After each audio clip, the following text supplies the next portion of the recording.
When you're going through a divorce, sometimes what you want most is a giant hug from somebody who's been through it and knows exactly what you're going through. Becoming You Again, this podcast you're listening to right now, is that giant hug you've been looking for.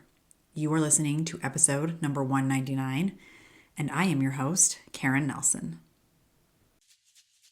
Welcome to Becoming You Again, the podcast to help you with your mental and emotional well-being during and after divorce. This is where you learn to overcome the grief and trauma of your divorce. We're going to do that by reconnecting with yourself, creating lasting emotional resilience, and living a truly independent life so that your life can be even better than when you were married. I'm your host, Karen Nelson. Welcome back to the podcast, my lovely, lovely ladies. I am so glad to have you back here. Okay, let's talk about the title right now. I named this when I wrote it, when I was like laying all the things out that I wanted to say. Yeah, I have to write my podcasts, you guys. Some people are really good at just like going off the cuff and thinking about something and just knowing exactly what they're going to say. And every once in a while, I can do that. But most of the time, if I try and do that, I will literally forget like 90% of the things that I wanted to say in the podcast.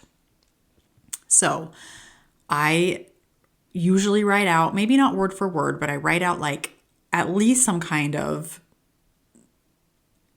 bulleted points that I want to go over. But this one I actually wrote out because I think it's important. Like I didn't write this part, obviously, because I'm saying words like a lot and just kind of going off of what's really on my mind. But when I wrote this podcast, I did come up with a title, and I thought that it was really important to grab your attention because I know so many of you hate yourself. And I want you to know that it is not necessary, that you're allowed to love yourself, that you are allowed to believe wholeheartedly, 100% that you are worthy of love and that it has to start with you. You have to give yourself that love first. You are deserving of being loved. You are deserving of knowing your worth and your value. That always starts right here at base camp with you. You're number one in your life, right? You're the number one relationship that will be with you for your entire life. Your entire life. And you are important and worthy and valuable and unique. And I want you to know all of those things. And so I kind of like had to grab your attention with this title, Why You Hate Yourself. I'm going to talk to you about why you hate yourself. And then, of course, I'm not just going to leave it at that. Of course, I'm going to teach you how to start loving yourself or even just liking yourself a little bit. Sometimes we have to start small. Most of the time we have to start small. And that's okay. There is nothing wrong with that.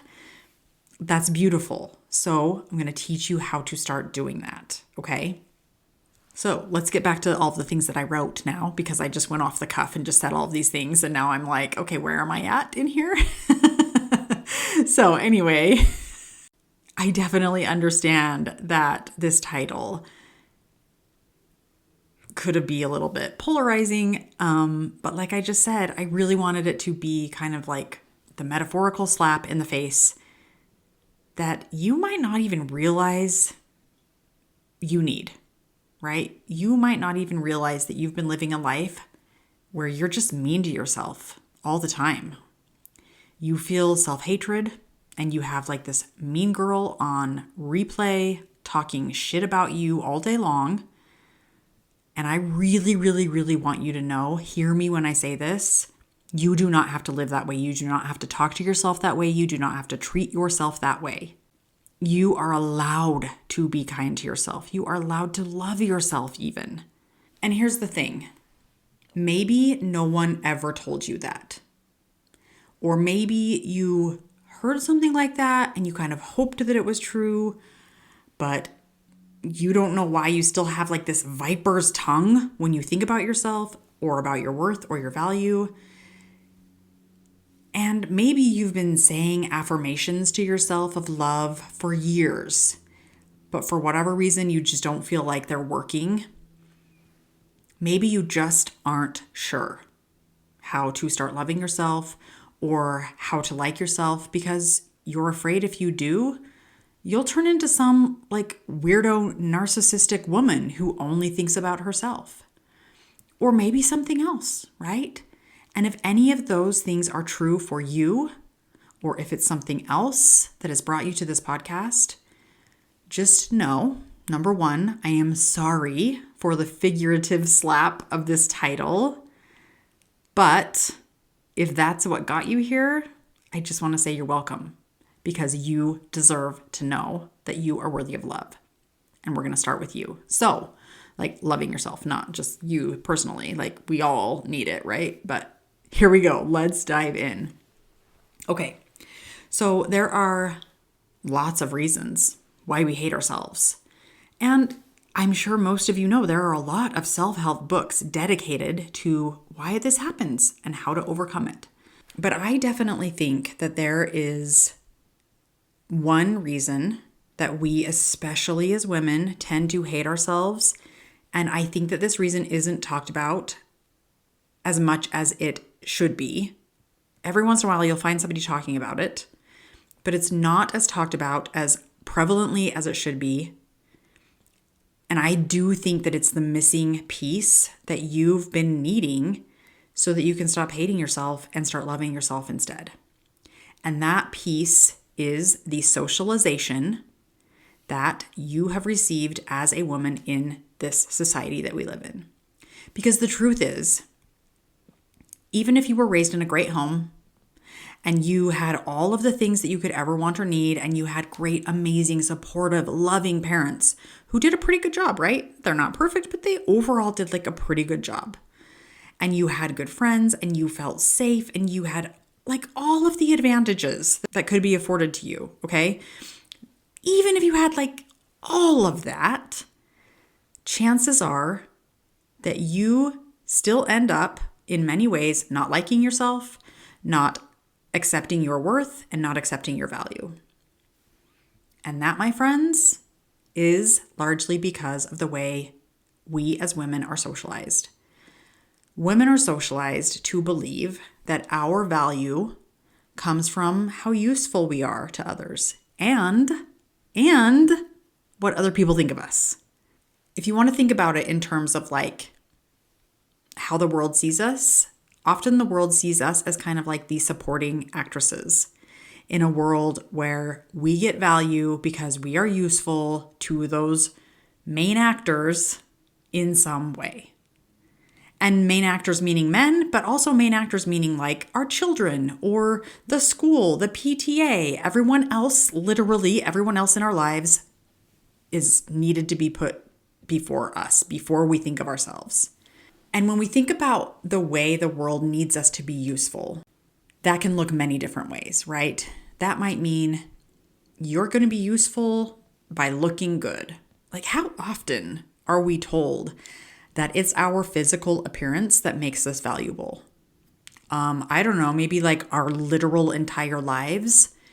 There are multi-billion-dollar industries that tell women how to fix getting old, how to stop looking wrinkly, how to lose weight, how to eat correctly, how to be better so that you'll be accepted because whatever you've got going on right now is not acceptable. There's something about you that needs to change so that you can be lovable, you can be worthy, you can be useful to us in some way. And that usefulness comes in making our eyes want to look at you.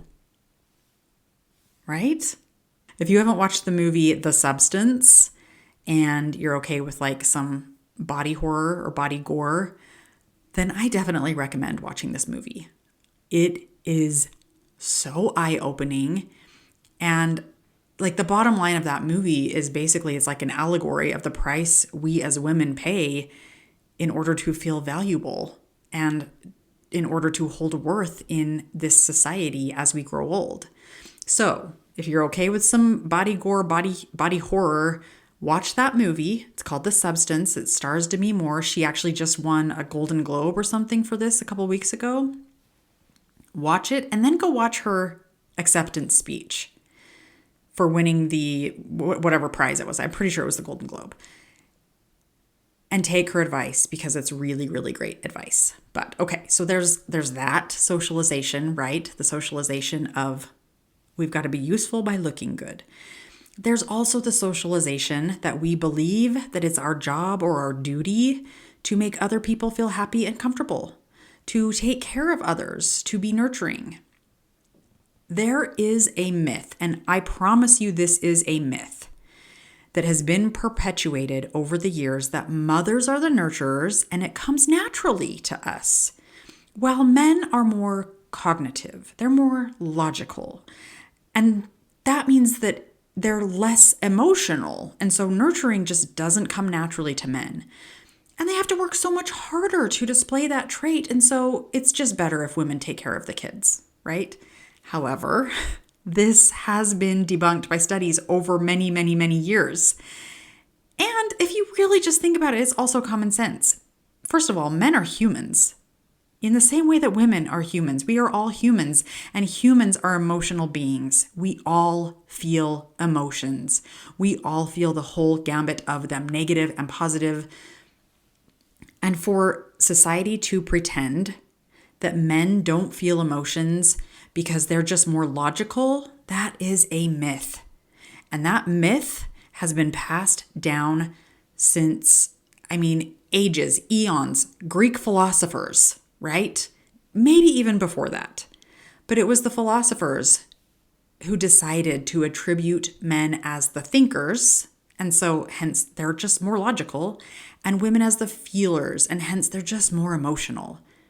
Again, as women, we have been socialized to believe that we are in charge of others' emotions. And so we need to take care of making other people feel comfortable at all times, even if that means we feel discomfort, we feel uncomfortable, we put ourselves on the back burner. I want you to notice that this value that we as women believe we have or don't have comes from how other people think of you or how other people view you. Do other people see you as helpful? If yes, okay. Other people think I'm pretty? Okay, good. I'm acceptable now. Other people think that I'm worthwhile because of the good that I'm putting out into the world by being a mother or being a helper in some way. Great. Now I can like myself. Now I can see myself as worthy or have achieved the worth at some rung that I didn't have before. And this doesn't even take into account if you have a further marginalized identity where you don't fit in, you're not seen as desirable. That even adds more layers to this idea of value and worth that becomes even more complicated. Typically, most of us as women, we're not just sitting around thinking, how valuable do I feel today? Let me think about it. What should I be doing to make myself more valuable or more worthwhile? Most of us aren't just sitting around thinking that, right? We're just living our lives. And then there's just this narrative of thoughts that just show up out of nowhere while we're doing our life, while we're living our life. And these types of thoughts show up in many different ways. Maybe you might think something like, you're just not smart enough to get a better paying job, or your kids don't want to hang out with you because you're boring. You're not really that cool. Or if you're going through a divorce, like most of you listening to this are, this divorce means that you're going to be a single woman for the rest of your life because nobody wants to marry an old divorced woman with kids. Or you must not be worth very much if you don't have kids to take care of or to parent every day like you used to.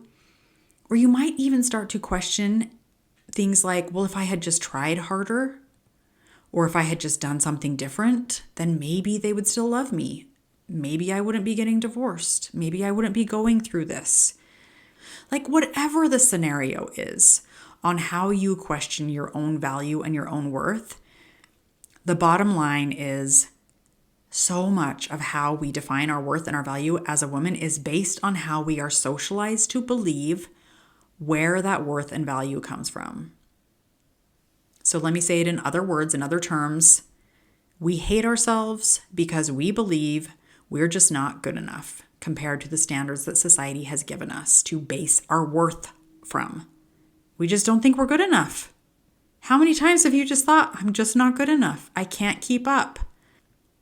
Society doesn't teach us as women how to think about ourselves.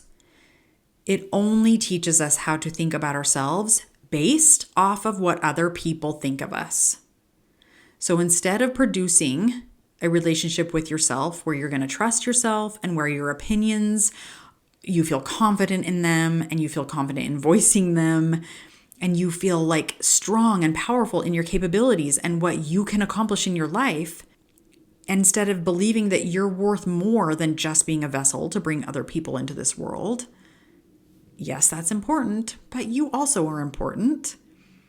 Instead of creating that, society has helped you produce a relationship with yourself where you don't advocate for yourself, where you don't use your voice, you think it's bad to take up space, where you will often even throw yourself under the bus, take the blame, pile on the self-hatred, and then spew that hate onto other women. Because then maybe you can feel good. Maybe you can believe you have some worth in this world. Society teaches us to put ourselves on the back burner and completely forget about ourselves. Completely forget that we have wants, that we have needs, that we have desires, and that if we even think about those for 1 second, we are bad, we should feel guilty because we are not allowed to be first in the relationship that we have with ourselves. Let's break that pattern of social conditioning. Let's teach you how to stop hating yourself and start loving yourself instead. The only way to do that is to have a better relationship with yourself. It's to learn to tune out as much as possible. Probably not going to be perfect at this, but as much as possible what other people may be thinking of you. The first thing that I really, really need you to wrap your head around is to believe that you are worthy and valuable enough just as you are. You are allowed to be a human who exists on this planet without being useful or helpful to anyone else and without accomplishing anything additional. You are allowed to do that. The concept of worth and value, it's made up. Like as it concerns humans, right? This concept of like, you're worthy, you're not worthy, blah, blah, blah. That's a made up concept. Somebody came up with that idea. And even if they say that it was told to them by God, either way, it's still made up. It's something that has been generated to help us understand why we're here or what purpose we have as humans. So knowing that it's a made up concept, it would make sense that either everybody has it or nobody has it. So if it feels believable and better to you to decide that human worth is a thing, then I want you to work on believing that everyone has intrinsic worth just for being born, just for being here. I really want you to think about this. There is no helpful place in creating self-love, in creating self-acceptance, that tells you that some people have worth, but not you. That no matter what you do, you'll never have it. Like that literally doesn't make any sense. And when you believe that, it will only keep you stuck in a cycle of self-hate and keep you feeling inadequate as a human who's living life. You and everyone else has intrinsic self-worth. Even if you were born and then you never accomplished another thing in your life, you would still be good enough to be allowed to exist, to live a life, to have your own friendship, your own relationship with yourself. So how do you build a better relationship with yourself? How do you continue to build off that idea that you have intrinsic self-worth? You start by building more respect for yourself. And you start to like yourself more than you do now. I have said this many, many times over my almost 200 podcast episodes. But when I was going through my divorce, one of the first things that I decided I knew I needed, that I really wanted to work on was loving myself more, liking myself more, being okay with just being with me. And I started that by telling myself 5 things that I loved or appreciated about myself every single day. You can do that too. You can do exactly like I did. You can start exactly where I started. Say these things out loud to yourself, write them down, whatever you decide, do this. Actually do this. It made a monumental difference in how I started to see myself from the inside, from my own eyes, instead of how other people saw me and how I defined myself. And then you can take it one step further and you can write down or say 5 things that you can give yourself credit for. Think about ways where you are just like killing it in life, where you are just like going above and beyond. You are doing amazingly. Think about skills that you've developed or things that you've learned or stuff that you're really good at. Because the reality is we're usually very, very hard on ourselves and we hate certain aspects about ourselves. But we also tend to like overlook things in our lives that we're really good at or things that we're doing just fine.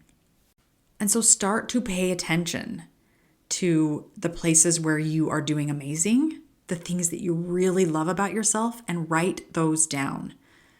Brag to yourself about yourself for a couple of moments every single day. And then come back to these lists every day and read through them and say them out loud and feel into them and then add to them. That was one thing that really helped me, is for the first little bit, I could only find 5 things that I liked about myself. It was really hard for me, but the more I did it, the more my eyes opened to seeing me as me and appreciating me for me. And I started to add things to that list. Let these truths, as you say them, as you feel into them, let them wash over your body. Feel neutral and then feel good. Even allow yourself to feel great when you tell yourself these things. This is how you build a stronger relationship with yourself and you learn to love yourself. This is how you stop believing everything that you have been socialized to believe and instead step into your power and your authority over yourself. This is how you know that you are an intrinsically worthwhile human woman. All right, my friends, that is what I have for you today. I love you. You are worthy exactly as you are. Now all you got to do is start to believe it. Thank you for being here. I will be back next week. Hi friend, I'm so glad you're here and thanks for listening. I wanted to let you know that if you're wanting more, a way to make deeper, more lasting change, then working one-on-one with me as your coach may be exactly what you need. Together, we'll take everything you're learning in the podcast and implement it in your life with weekly coaching, real life practice, and practical guidance. To learn more about how to work with me one-on-one, go to KarenNelsonCoaching.com. That's www.KarenNelsonCoaching.com. Thanks for listening. If this podcast agreed with you in any way, please take a minute to follow and give me a rating wherever you listen to podcasts. And for more details about how I can help you live an even better life than when you were married, make sure and check out the full show notes by clicking the link in the description.